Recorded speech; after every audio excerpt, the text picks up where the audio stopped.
In your day-to-day interactions with others, are there certain words or phrases that creep into their vocabulary that feel like fingernails on a chalkboard? Phrases such as, at the end of the day, or let me play devil's advocate, or we need to think outside the box, and it is what it is.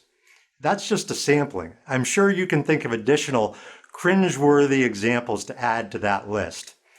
In this video, I'll share one of my customer experience pet peeve phrases and what you can do to eliminate it from your organization's language. Hello, I'm Dennis Snow, and this is Speaking of Service Excellence. If you're like me, certain phrases just grate on your nerves. At the beginning of this video, I mentioned some examples, but there's one phrase that grates on my nerves probably more than any other.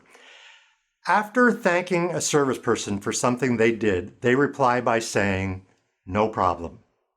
It drives me crazy, and I hear it all the time in service situations.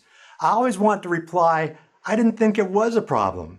And even though I would never say that out loud to the person, I'm always thinking it, and that's not good. I remember dining in a nice restaurant a while back, pre-COVID. The person who seated my wife and me also turned out to be our server. We thanked him for showing us to our table, and he replied, "No problem." We thanked him for bringing us menus, and he replied, "No problem." We thanked him for taking our order, and he replied, "No problem." I lost count of how many times my wife and I were not a problem. It actually got to be funny after a while. Now, to be fair, we all fall into bad habits with certain phrases that we use automatically. I know I do.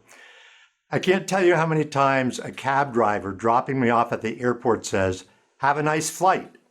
And I automatically respond, "You too," as though he had said, "Have a nice day." I feel like an idiot afterwards. It's just an automatic response. We all do it sometimes. But no problem has become so prevalent that we need to get it out of our service vocabulary. So what do you do about it? In one of your team meetings, in person or virtual, bring up the topic of no problem.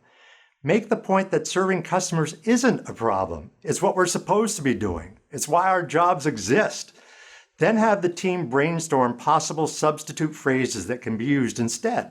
Phrases such as, "My pleasure," or "You're welcome," "Glad I could help."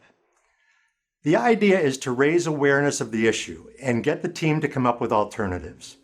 Next, challenge everyone to eliminate "no problem" from their vocabulary and use the substitute phrases. Encourage everyone to call out colleagues who are overheard saying "no problem," out of earshot of customers, of course. Have fun with it, but be vigilant. Changing a habit is difficult. But if you work together as a team and focus on eliminating the "no problem" curse, you'll be surprised by how quickly the problem phrase is replaced by something more positive and appropriate. So here's something to think about. In your workplace, is "no problem" a common response to a customer who says, "Thank you"? How can you get your team to use a more appropriate response?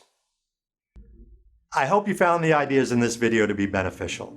If you'd like information about how Snow & Associates can assist your organization, or you'd simply like access to additional customer service resources, please visit our website, www.snowassociates.com. Thanks so much for watching.